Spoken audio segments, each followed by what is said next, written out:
अस्सलाम स्टूडेंट्स, उम्मीद करता हूँ आप लोग खैरियत से हैं। मैट्रिसेस एक्सरसाइज 1.2 ये हमारा आज का टारगेट है।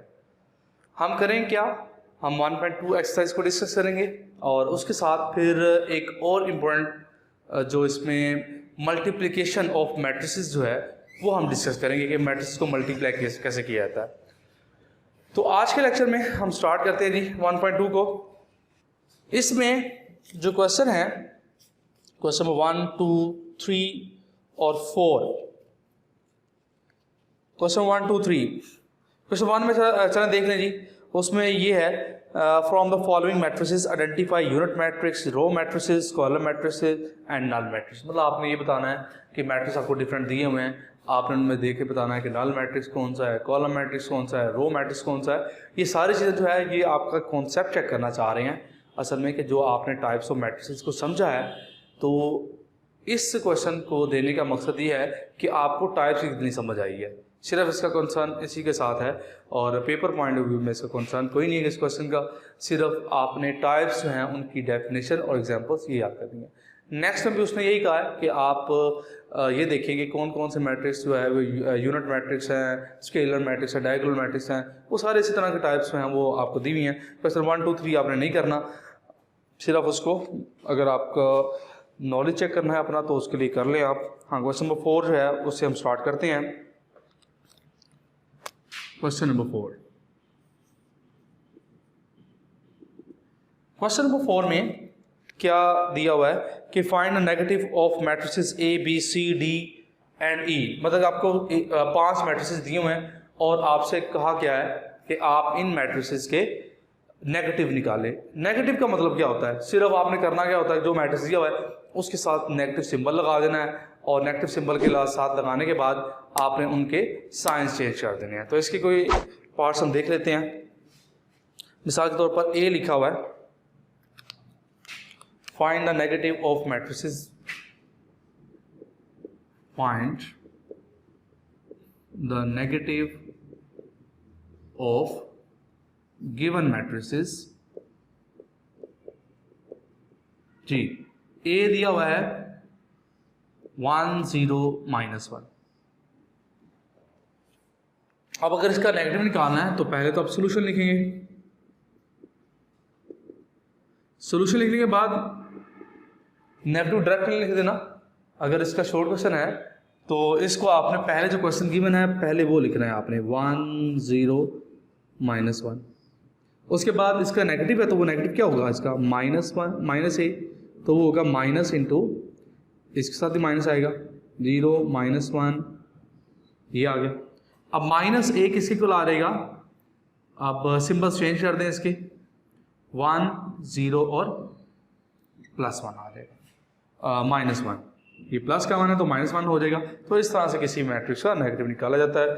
तो ये इतना ही कोई इंपॉर्टेंट क्वेश्चन नहीं है। क्वेश्चन 5 जो है ये है कि find a transpose of the given matrices. आपने जो गिवन मैट्रिसेस हैं उनके ट्रांसपोज फाइंड करने हैं। तो क्वेश्चन 5 देख लें जी। Question 5, find the transpose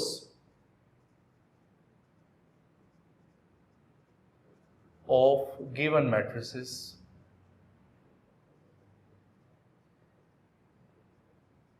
ji, transpose का कॉन्सेप्ट थोड़ा सा रिवाइज कर लें अगर हम, तो ट्रांसपोज का कॉन्सेप्ट क्या था कि आपने रोज को कॉलम्स में कन्वर्ट कर देना है, तो यही ट्रांसपोज था।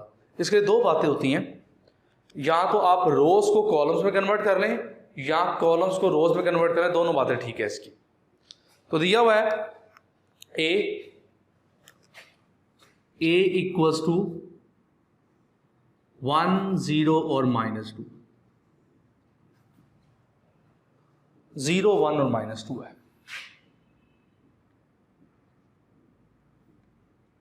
तो सॉल्यूशन में जो a दिया हुआ है हम पहले वो लिख लेते हैं 0, 1 और -2। उसके बाद ट्रांसपोज का अगर फाइंड करना है तो a ट्रांसपोज, इधर भी ट्रांसपोज लिखा जाएगा, ये देखें जी ये ट्रांसपोज आ गया। अब हम क्या करेंगे, ट्रांसपोज अगर लेना है तो ट्रांसपोज का मैंने क्या बताया था, आप या तो रोज की कॉलम बना दें या कॉलम की रो बना दे तो ये एक ही कॉलम है, तो इसकी रो बन जाएगी 0 1 और -2, तो यही इसका ट्रांसपोज होगा, A ट्रांसपोज C को लाएगा। उसके बाद नेक्स्ट वन, एक आध और क्वेश्चन देख सकते हैं हम इसका, कि हमें प्रैक्टिस जो है वो हमारी हो जाए। तो उसके लिए C मैट्रिक्स दिया हुआ है, C matrix equals to C matrix ये दिया हुआ है 1 2 2 -1 और है 3 0।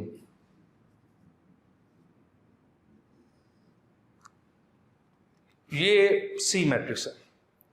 अब अगर हमें इसका ट्रांसपोज लेना है तो सोल्यूशन उसी तरह लिखेंगे। तो सोल्यूशन लिखने के बाद हम जो C दिया हुआ है पहले वो लिख लेंगे। C क्या दिया हुआ है 1 2 2 -1 3 और 0, ये दिया हुआ है। अब इसका ट्रांसपोज फाइंड करना है, तो इसका ट्रांसपोज आएगा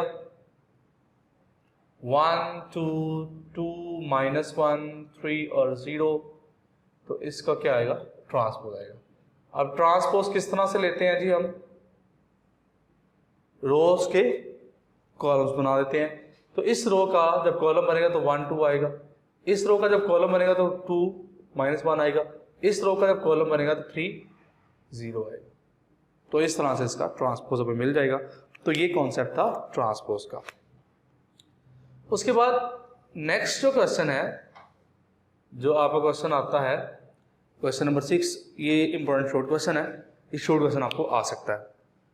उसमें दिया क्या हुआ है, वो कह रहा है वेरीफाई दैट, दो मैट्रिक्स दिए हुए हैं, एक मैट्रिक्स A दिया हुआ है, एक मैट्रिक्स B दिया हुआ है। उसमें ये कह रहा है कि आप वेरीफाई करें कि A का ट्रांसपोज उसका फिर से ट्रांसपोज लें कि दोबारा वो A ही बन जाता है। उसके बाद B का ट्रांसपोज उसका फिर से ट्रांसपोज लें कि वो B बन जाता है। तो ये चेक करना है हमें। ये क्वेश्चन की स्टेटमेंट है, क्वेश्चन नंबर 6 है, verify that if A equals to G, A matrix क्या दिया हुआ है, वो है 1 2 0 1 1 2 0 1, और B क्या दिया हुआ है, and B equals to, B matrix जो है वो भी देख लेते हैं, वो है 1 1 2 0 1 1 2 0। तो पहला आपने क्या वेरीफाई करना है कि A ट्रांसपोज का अगर आप ट्रांसपोज लेते हैं तो वो A के इक्वल आता है कि नहीं आता। दूसरा आपने ये करना है कि B का ट्रांसपोज और इसका फिर से ट्रांसपोज लेते हैं तो वो B के इक्वल आता है। तो ये हमने वेरीफाई करना है। सोल्यूशन देखें इसका, जो हम पहला पार्ट करते हैं A के लिए। तो A क्या दिया हुआ है, A दिया हुआ है जी 1 2 0 1, ये A दिया हुआ है। और करना क्या है, A का ट्रांसपोज लेना है, उसका फिर से ट्रांसपोज लेना है। तो हम देख लेते हैं। तो A का पहले ट्रांसपोज लेते हैं एक दफ़ा, तो ये क्या आ जाएगा, ट्रांसपोज आएगा 1 2 0 1, इसका क्या आ जाएगा ट्रांसपोज आ जाएगा। तो ये आएगा 1 2 और 0 1 आएगा। ये ट्रांसपोज आ गया कि इस रो का हमने कॉलम बना दिया, इस रो का भी कॉलम बना दिया। अब उसके बाद ये तो अभी आंसर आया है A ट्रांसपोज का। हम A ट्रांसपोज का ट्रांसपोज करते हैं तो वो क्या आ जाएगा, इसका भी ट्रांसपोज आ जाएगा। ये तो A ट्रांसपोज याद रखना है आपने 1 0 2 1, तो इसका भी क्या आएगा ट्रांसपोज आएगा। तो A ट्रांसपोज और इसका ट्रांसपोज तो ये इक्वल आ जाएगा। अब इसका इस रो का कॉलम बनाना है 1 0 और इस रो का कॉलम बनाना है 2 और 1, इस तरह से आ जाएगा। तो हम देख सकते हैं कि A क्या लिखा हुआ है, यही तो लिखा हुआ है। तो इसका मतलब है A ट्रांसपोज इसका ट्रांसपोज किया तो हमारे पास क्या आ गया, A ही आ गया। तो ये हमें वेरीफाई करना था। तो इसका मतलब ये बात ठीक है, इस बात से हमें क्या इन्फॉर्मेशन मिलती है? इस बात से हमें ये इन्फॉर्मेशन मिलती है कि अगर एक मैट्रिक्स दिया हुआ है, आप उसका ट्रांसपोज के बाद दोबारा ट्रांसपोज लेते हैं तो वो ओरिजिनल मैट्रिक्स आ जाता है भाई। तो सेकंड पार्ट इसका हम देखते हैं। सेकंड पार्ट में क्या है? सेकंड पार्ट में है जी बी दिया हुआ है। तो बी किसके इक्वल है? बी दिया हुआ है 1 1 2 0, ये बी दिया हुआ है। हम बी का क्या करते हैं? एक दफ़ा उसी तरह ट्रांसपोज लेंगे, फिर दोबारा से ट्रांसपोज लेंगे। तो बी का ट्रांसपोज इधर भी ट्रांसपोज आ जाएगा 1 1 2 0, तो इसका भी ट्रांसपोज आ गया। अब उसके बाद बी का ट्रांसपोज जो है वो इक्वल किसके आ गया? इस रो का कॉलम बनेगा 1 1, इस रो का भी कॉलम बनेगा 2 0। अब बी ट्रांसपोज का दोबारा ट्रांसपोज लेंगे तो ये क्या आएगा? 1 2 1 0, इसका भी ट्रांसपोज आएगा। तो दोबारा से ट्रांसपोज लेंगे तो ये रिजल्ट क्या आ जाएगा? यहाँ पर ये रिजल्ट आएगा बी ट्रांसपोज होल ट्रांसपोज, तो ये आ जाएगा 1 2 1 और 0। तो ये इसका रिजल्ट आ गया जी। ये यहाँ पर देख सकते हैं हम कि ये क्या बन गया? बी ट्रांसपोज का ट्रांसपोज, ये दोबारा से क्या बन गया? बी आ गया। तो इसका मतलब है कि किसी मैट्रिक्स का ट्रांसपोज अगर आपने लिया है, उसका दोबारा से ट्रांसपोज अगर आप करेंगे तो क्या होगा? वो ओरिजिनल मैट्रिक्स आ जाएगा। तो ये थी 1.2 एक्सरसाइज। अब नेक्स्ट जो हम देखते हैं कि दो मैट्रिसेस को मल्टीप्लाई कैसे करते हैं।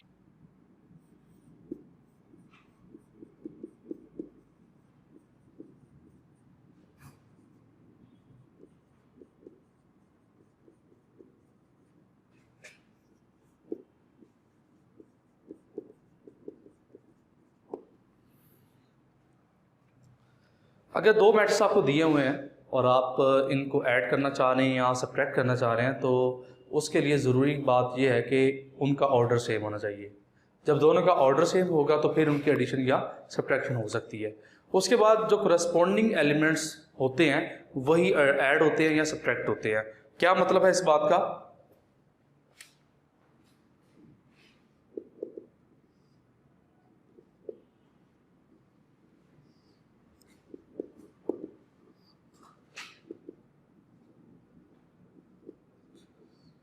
ये दो मैट्रिसेस दिए हुए हैं, मैं ये चाह रहा हूं कि इनको ऐड करना। देख रहा हूं कि ऐड हो भी सकते हैं कि नहीं हो सकते।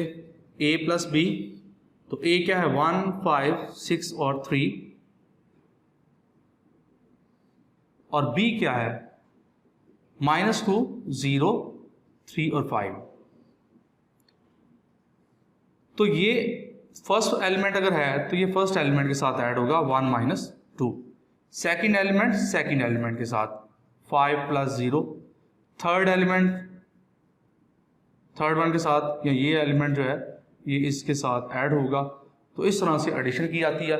और सब्ट्रैक्शन भी इसी तरह से की जाती है कि यहाँ पर साइन जो है सब्ट्रैक्ट का आ जाएगा, तो फर्स्ट एलिमेंट्स में से फर्स्ट एलिमेंट यहाँ इस पोजीशन पर जो एलिमेंट है वो इसी पोजीशन वाले एलिमेंट से सब्ट्रैक्ट होगा, और इस पोजीशन वाला एलिमेंट जो है वो इसी पोजीशन वाले सब्ट्रैक्ट होगा। तो सब्ट्रैक्शन के लिए पोजीशन देखी जाती है। तो एडिशन जो है वो तो एक आसान काम है। अब देखते हैं जी मल्टीप्लिकेशन कैसे होती है।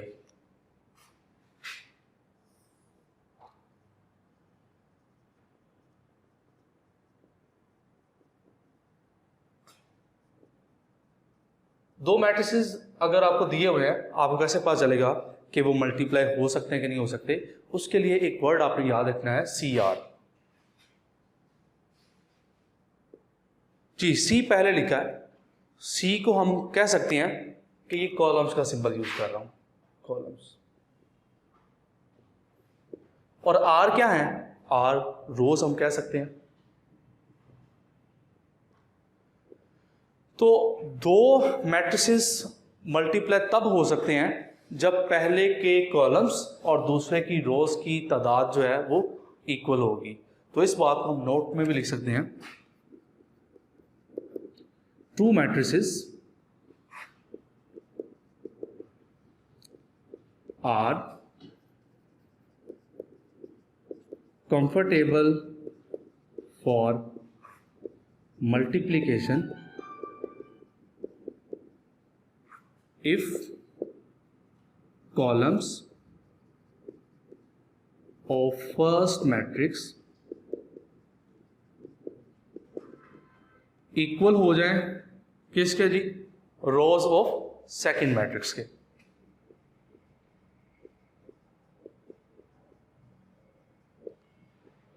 तो फिर हम उनको मल्टीप्लाई कर सकते हैं। मिसाल के तौर पर एक मैट्रिक्स ए इस तरह से है 1 0 2 और बी मैट्रिक्स में लिख देता हूं 1 2 3 4 -5 और 7, ये मैट्रिक्स का है। तो जाहिर तो आप देख सकते हैं इन दोनों का ऑर्डर तो इक्वल नहीं है। तो अब हमें ये देखना है कि ये मल्टीप्लाई होते हैं कि नहीं होते।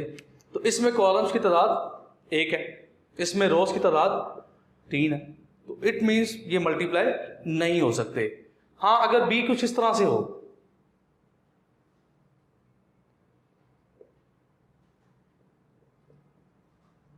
अब ये मल्टीप्लाई हो सकते हैं। उसकी रीजन ये है कि इसमें कॉलम जो है वो एक कॉलम है और इसमें रोज की तादाद जो है वो कितनी है, रोज भी इसमें एक ही है। A and B can be multiplied. अब इनकी मल्टीप्लिकेशन की कैसे जाती है, तो नेक्स्ट लेक्चर में हम वो बात देखेंगे। अभी तो सिर्फ हमने ये डिस्कस किया कि दो मैट्रिसेस मल्टीप्लाई कैसे होते हैं, और उसके अलावा हमने 1.2 एक्सरसाइज जो थी उसके 3 क्वेश्चन जो थे वो डिस्कस किए। नेक्स्ट लेक्चर में हम जो मैट्रिसेस गिवन मैट्रिसेस हैं उनको मल्टीप्लाई करना सीखेंगे जी। और वीडियो को लाइक करना, शेयर करना ना भूलेगा। चैनल को सब्सक्राइब करें ताकि आपको हर आने वाली नई वीडियोस मिलती रहें। मिलते हैं जी नेक्स्ट लेक्चर में। अल्लाह हाफ़िज़।